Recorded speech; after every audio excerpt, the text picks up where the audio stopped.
महाकारुणिक तथागत भगवान बुद्ध, पूजनीय भिक्खू संघ, तसेच परमपूजनीय बोधिसत्व डॉक्टर बाबासाहेब भीमरावजी आंबेडकर यांना मी त्रिवार वंदन करतो। माझे आदरणीय श्रद्धावान धम्मिक उपासक, धम्मिक उपासिका, धम्मिक बालक आणि बालिका यांना मी माझी मंगल मैत्री प्रदान करतो। आदरणीय धम्मिक उपासकांनो, आजच्या धम्मदेशनेमध्ये धम्म आणि कम्म याबद्दल जाणून घेऊया। धम्म आणि कम्म हे एकाच नाण्याच्या दोन बाजू आहेत। जसे धर्म या मराठी शब्दाला पाली भाषेत धम्म असे म्हणतात, त्याचप्रमाणे कर्म या मराठी शब्दाला पाली भाषेत कम्म असे म्हणतात। प्रत्येक धर्मात कर्म आहे, कर्माशिवाय धर्म होऊ शकत नाही, परंतु प्रत्येक धर्माची कर्मे वेगवेगळी आहेत। तथागत भगवान गौतम बुद्ध यांनी सत्य, वास्तविकता, विज्ञान, निसर्ग नियमन आणि स्वयं ज्ञानाच्या कसोटीस उतरलेल्या धर्माचे म्हणजेच धम्माचे समर्थन केले आहे। तसेच मानवी मनाचे सामर्थ्य ओळखून मानवाला केंद्रबिंदू केले आहे। त्यानुसार त्यांनी कम्म सिद्धांत मांडला, म्हणजेच मराठी भाषेत त्याला कर्म सिद्धांत असे म्हणतात।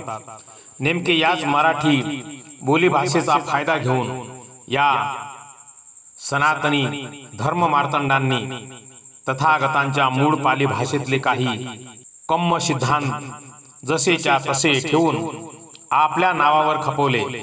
उदाहरणार्थ, तूच तुझ्या जीवनाचा शिल्पकार।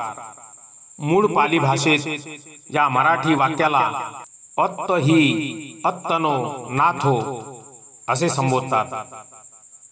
त्याला आपल्या अंगच्या असलेल्या अज्ञानाचा किंवा धम्माचा अभ्यास नसल्याने अथवा पाली भाषेचे ज्ञान नसल्याने त्यांनी गैरवापर करून अंधश्रद्धेला खतपाणी घातले व त्यांचे काही सिद्धांत बोली भाषेचा फायदा घेऊन या कर्म सिद्धांतामध्ये मिश्रित केले।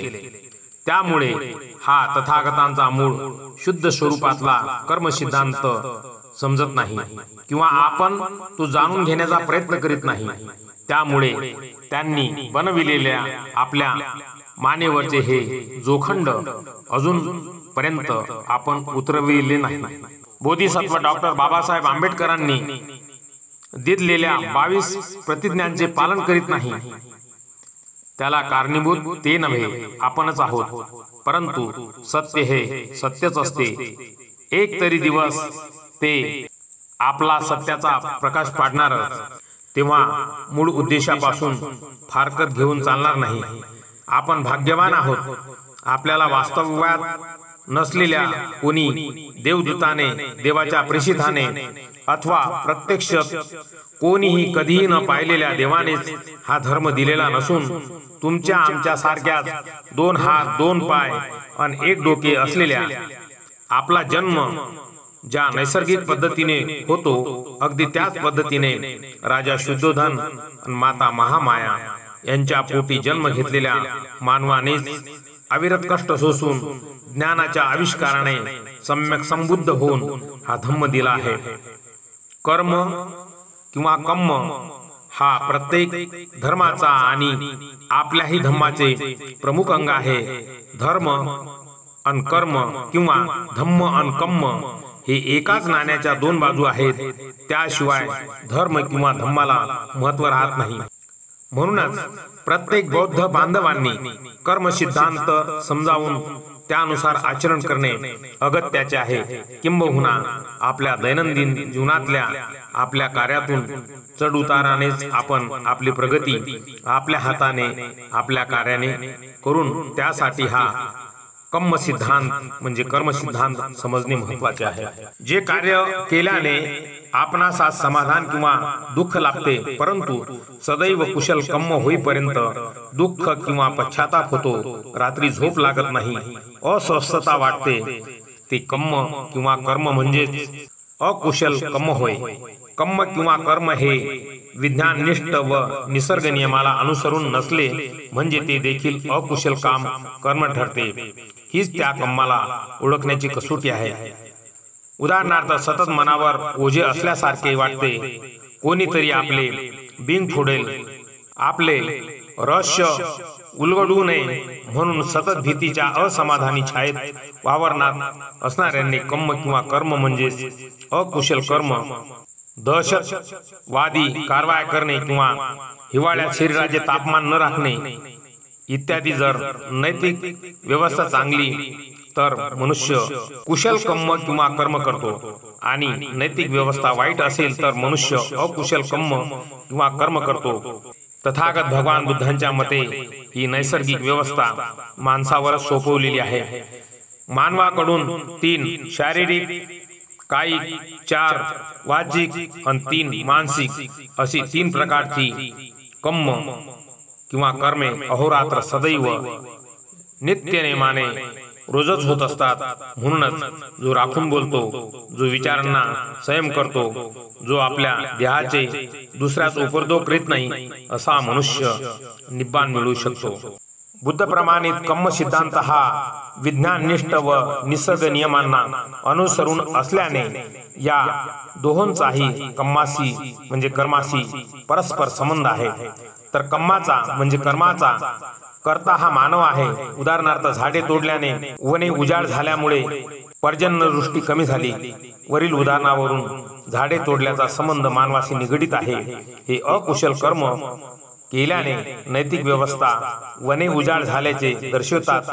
तर निसर्ग नियमानुसार पावसाळ्यात पडणारी पर्जन्यवृष्टी कमी झाली हे त्या अकुशल कर्माचाच परिणाम होय. हे जर विज्ञानातून सांगावायचे झाल्यास ढगांना अडवणे आणि ढगांना गार वारा लागल्यास पर्जन्यवृष्टी होते हे स्पष्ट असल्याने तथागतांनी कम्म नियमाचा संबंधीचा अथवा कर्म नियमाची चिकित्सक दृष्टी स्पष्ट होती. त्यात त्यांनी कोठेही ईश्वरावर हा भार सोपवलेला नसून आपल्यासारख्या सर्व सामान्य माणसावर हा भार सोपवलेला आहे. यामध्ये कोठेही मध्यस्थांचा संबंध नाही किंवा अंधश्रद्धाही नाही. म्हणजेच देव पाण्यात ठेवणे, होम हवन, यज्ञ करणे, त्यामुळे पाऊस पडेल, हे सर्व मानवांनी केलेल्या अकुशल कर्माचा परिणाम आहे. म्हणजेच जे पेराल ते उगवेल. बुद्ध प्रणीत कर्म नियमाचा प्रमाणे दिवसामागून रात्र येते, त्याचप्रमाणे कर्मामागून त्याचा परिणाम येतो. कुशल कर्म करणाऱ्यास कुशल तर अकुशल कर्म करणाऱ्यास त्याचा दुष्परिणाम टाळता येत नाही. कर्माचा परिणाम फक्त कर्त्यालाच भोगावा लागतो असे नसून कधी कधी एकाच्या कर्माचा त्याच्या ऐवजी दुसऱ्याला परिणाम भोगावा लागतो. कम्म म्हणजे कर्म हे कधी कधी अवश्य कम्म होऊ शकते, म्हणजे त्याचा काहीच परिणाम होत नाही. या अवश्य कर्मामध्ये ज्या कर्माचा त्याच्या अंगच्या दुर्बलतेचा विपाक किंवा परिणाम होत नाही, अथवा जी कर्म अन्य सबळ कारणामुळे बाद होतात त्यालाच अहोशी कम्म असे म्हणतात. उदाहरणार्थ, सुरक्षा रक्षकाची निवड हे सैन्य दलातील भरती प्रक्रिया म्हणजे दोन्ही प्रकारात उमेदवारांना निवड होण्यासाठी कष्ट करावे लागतात, परंतु त्यातून काही जणांची निवड होते आणि इतर न झालेली उमेदवारांची हे अहोशी ठरतात. आणि इतर निवड न झालेले उमेदवार हे अहोशी ठरतात. ते केवळ त्यांच्या कर्माच्या अंगच्या दुर्बलतेमुळे अथवा निवड झालेल्या उमेदवारांच्या सबळ कर्मामुळे हे बाद ठरतात. या दृष्टीने कर्म आणि त्याचा परिणाम या दोहोंमध्ये काही कालांतर असते. या दृष्टीने कर्माचे म्हणजे कम्माचे 3 विभाग आहेत. पहिला विभाग दिठ्ठ धम्म वेदनीय कम्म म्हणजे तात्काळ फळ देणारे कर्म हे असे कर्म आहे ज्याचा परिणाम तात्काळ मिळतो. उदाहरणार्थ, एखाद्याच्या मुखात विनाकारण मारले तर तोही तत्काळ प्रत्युत्तर देतो. अपशब्द बोललं तर म्हणेल तर तो का रे असेच म्हणेल. या कम्माला दिठ्ठ धम्म वेदनीय कम्म असे पाली भाषेत म्हणतात. आता दुसरे जे कर्म आहे उपपज्य वेदनीय कर्म म्हणजे फार कालांतराने फळ देणारे कर्म। ज्या कर्माचा परिणाम फार कालांतराने होतो त्या कर्माला उपपज्य वेदनीय कर्म असे पाली भाषेत म्हणतात। उदाहरणार्थ लावणी, आंब्याची कोय शेतात लावणे, आपल्या लग्नानंतर आपल्या नातवंडांचे मुख पाहणे असे उदाहरण देता येईल। आता तिसरे जे कर्म आहे ते आहे अपरापरीय वेदनीय कर्म। अपरापरीय वेदनीय कर्म म्हणजे अनिश्चित काळाने फळ देणारे कर्म। ज्या कर्माचा परिणाम अनिश्चित काळाने होतो त्या कर्माला पाली भाषेत अपरापरीय वेदनीय कर्म असे म्हणतात। उदाहरणार्थ जमिनीच्या वादासंबंधी दिवाणी दाव्याची केस कोर्टातून चालवणे इत्यादी। नैतिक व्यवस्था आणि कर्म याबद्दल जाणून घेऊया। नैतिक व्यवस्था वाईट किंवा अकुशल असेल तसेच वैज्ञानिक दृष्टिकोनातूनही नसलेले अन निसर्ग नियमालाही न अनुसरता कर्त्याने केलेले 3 प्रकारचे कायिक वाचिक आणि मानसिक कर्म हे वाईट किंवा अकुशल असेल तर कर्म नियमाप्रमाणे या कर्माच्या 3 विभागाप्रमाणे कर्त्याला किंवा कधी कधी कर्त्याच्या ऐवजी दुसऱ्याला परिणाम मिळतात।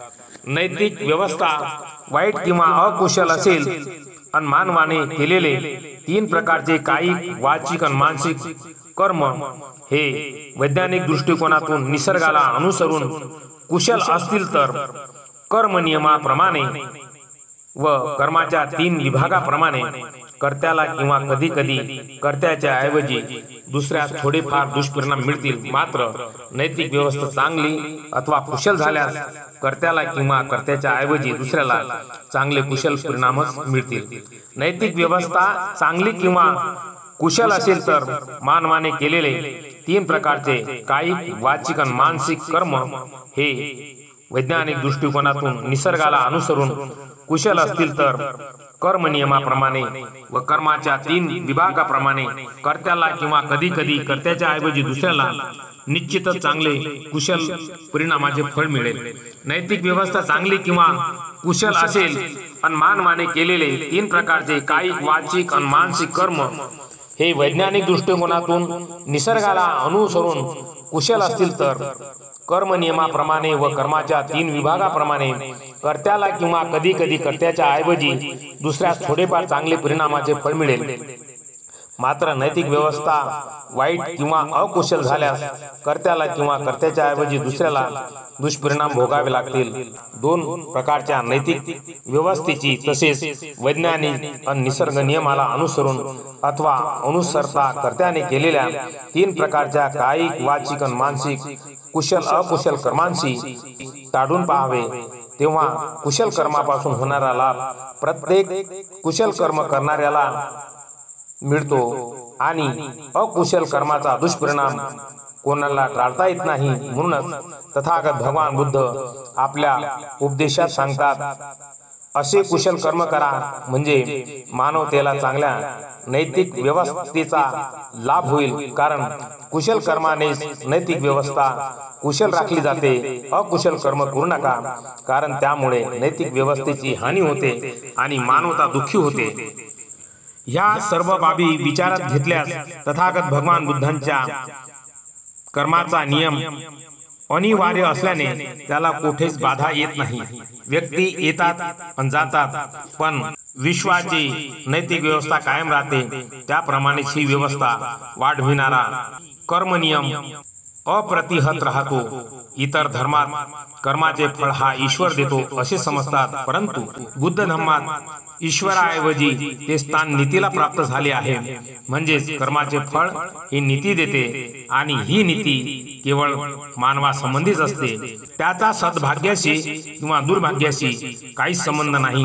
तेव्हा आजपासून नव्हे तर आतापासूनच आपण कुशल कर्म करायला सुरुवात करू, जेणेकरून बौद्ध बांधवांनी मानवांनी केलेल्या कुशल कर्मावरून नैतिक व्यवस्था ही कुशल होईल आणि सारी मानवजात सुखी होईल असा सम्यक संकल्प करूया।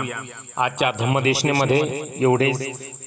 सर्वांना मी निवेदनपूर्वक आदरपूर्वक सांगतो की सर्वांनी आपल्या जीवनामध्ये कुशल कर्म करावे आणि कुशल कर्माचे फळ उत्तम असते यात शंका नाही।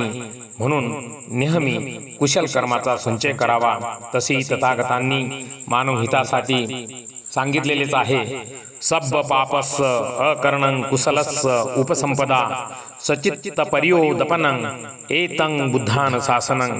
तथागत भगवान बुद्ध म्हणतात की कुशल कर्मांचा संचय करा, अकुशल कर्म करू नका।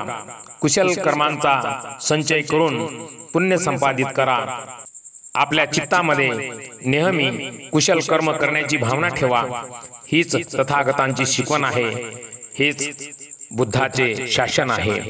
आजची धम्मदेशना ज्यांनी ज्यांनी श्रवण केली त्या सर्वांसाठी मी तथागत चरणी सर्वांना सुख, शांती, उत्तम आरोग्य आणि दीर्घ आयुष्य लाभो, मी मंगल मैत्रीची भावना व्यक्त करतो। भवतु सब मंगलं। सर्वांचे मंगल हो, सर्वांचे कल्याण हो, सर्वांना सुख, शांती, उत्तम आरोग्य आणि दीर्घ आयुष्य प्राप्त हो। साधु साधु साधु।